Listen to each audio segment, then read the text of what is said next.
नमस्कार दोस्तों, आप सभी को एक नए वीडियो में स्वागत है। इस वीडियो में मैं आपको क्लास 10th का मैथ का एक इंपॉर्टेंट क्वेश्चन के हल करके बताऊंगा और यह क्वेश्चन समांतर सीडी के है। अगर आपके पास एनसीईआरटी का बुक है तो आप 5.2 का यह क्वेश्चन नंबर 7 है, देख सकते हैं। तो चलिए इस वीडियो को स्टार्ट करते हैं। वीडियो पसंद आएगा वीडियो के लाइक और नए हो तो चैनल को सब्सक्राइब जरूर करें। देखिए, इसको आप एक टाइप भी बोल सकते हैं क्योंकि इस टाइप पर क्वेश्चन हमेशा आता है एग्जाम में, समझ गए। तो आप इसीलिए इस वीडियो को कुछ समय निकाल कर जरूर देखिए। तो क्वेश्चन है, उस एपी का एक 30वां पद ज्ञात करें जिसका 11वां पद 38 एवं 16वां पद 73 है। सिंपल है। इस टाइप का क्वेश्चन को आपको सबसे पहले समझना होगा कि क्वेश्चन में क्या कह रहा है, समझ गए। देखिए, इसमें क्या कह रहा है कि एक 30वां पद ज्ञात करना है जिसमें 11वां पद 38 है और 16वां पद 73 है। मतलब दिया है क्या, 11वां पद 38 और 16वां पद 73। तो लिख लेते हैं सबसे पहले दिया है ताकि आपको समझ में आए।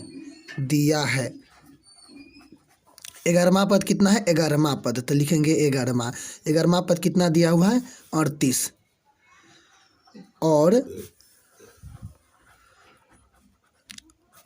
16वां पद कितना है, 73 है, समझ गए। तो यहाँ लिखेंगे 73 है। तो इस टाइप से आप लिख सकते हैं क्योंकि यह सवाल में दिया था कि 11वां पद 38 और 16वां पद कितना है, 73 है। तो सबसे पहले आपको इस तरीके से लिख लेना है, समझ गए। अब देखिए, लिखिए प्रश्न से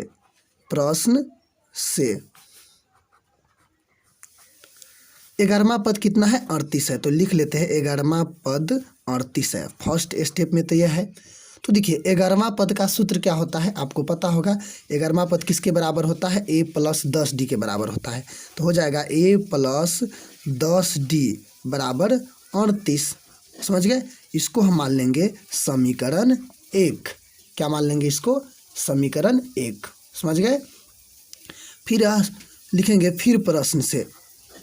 दूसरा स्टेप क्या है, तो लिखेंगे फिर प्रश्न से। आप यह नीचे भी लिख सकते हैं, कोई दिक्कत नहीं है। तो यह 16 कितना है, 73 है।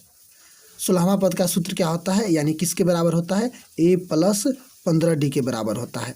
तो a + 15d बराबर 73, समीकरण 2 मान लेते हैं, समझ गए। तो यह बात आपको जरूर समझ में आया होगा। 11वां पद दिया था तो हम a + 10d बराबर कितना होता है, 38, यानी 11वां पद किसके बराबर होता है, a + 10d के, और 16वां पद किसके बराबर होता है, a + 15d के बराबर होता है, समझ गए। तो हम इस तरीके से कर लिए है। इसको समीकरण 1, इसको समीकरण 2 मान लिए है। तो अब आपको 2 चर वाले रैखिक समीकरण के हल जरूर करने आता होगा अगर आप 2 चर वाले रैखिक समीकरण पढ़े होंगे तो, समझ गए। तो इस दोनों समीकरण के आप किसी भी विधि से, विलोपन विधि, प्रतिस्थापन विधि, जो भी विधि से आप इसको हल करके a और d को मान सबसे पहले निकाल लीजिए, समझ गए। तो चलिए हम इस सवाल को विलोपन विधि से हल करते हैं क्योंकि विलोपन विधि काफ़ी आसान है, समझ गए। तो विलोपन विधि में क्या करते हैं, किसी एक को विलुप्त यानी काट देते हैं, हटा देते हैं। उसके लिए आपको क्या करना होगा, कोई भी चर को बराबर करना होगा एक चर के, और साथ में अगर दोनों जोड़ रहे तो आपको घटाव करना होगा, और प्लस माइनस है तो जोड़ करना होगा, समझ गए। तो देखिए, यहाँ तो a यहाँ भी है, a यहाँ है, और जब ऐसे होगा ना तो आपको बराबर अगर रहेगा तो जोड़ और घटाव करना होगा। जोड़ घटाव क्यों करना होगा, क्योंकि अगर मान लीजिए दोनों प्लस है तो कटेगा नहीं, तो प्लस रहेगा, उसको चिन्ह असमान रहेगा तब वो कटेगा, समझ गए। इसीलिए अगर दोनों चिन्ह समान हो तो जोड़ करेंगे, घटाव करेंगे। अगर दोनों चिन्ह असमान हो तो क्या करेंगे, जोड़ करेंगे, समझ गए। और सिर्फ एक चर में आपको देखना है क्योंकि हमें काटना है, विलुप्त किसको करना है, सिर्फ एक चर को करना है।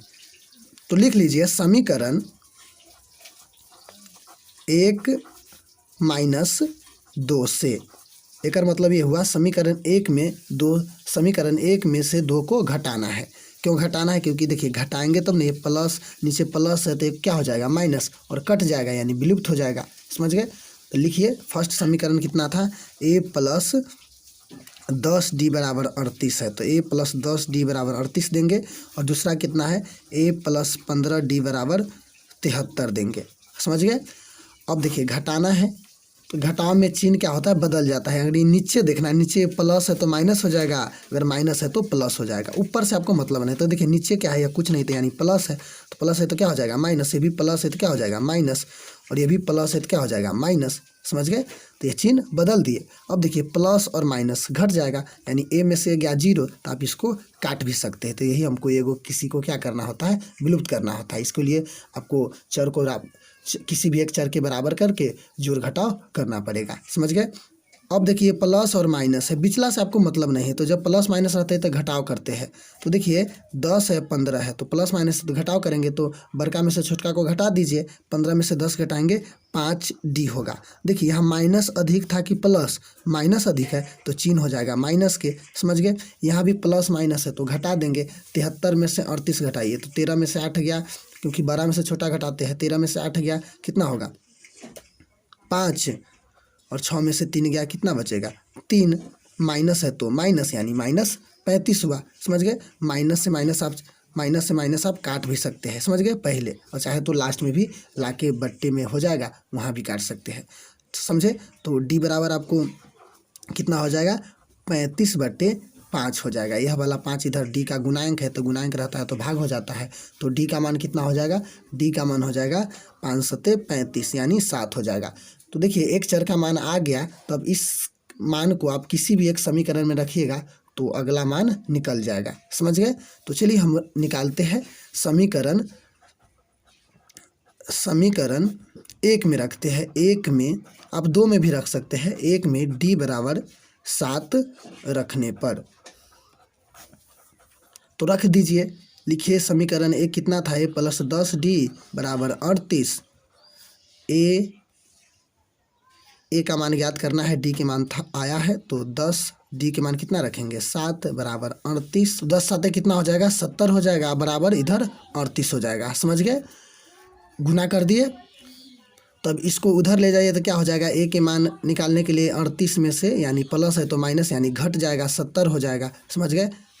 तो 70 हो जाएगा, तो इसीलिए ए का मान कितना हो जाएगा 70 में से 38 घटा दीजिए, 10 में से 8 गया 2 और 6 में से 3 गया 3, माइनस है तो माइनस यानी ए के मान -32 हो गया।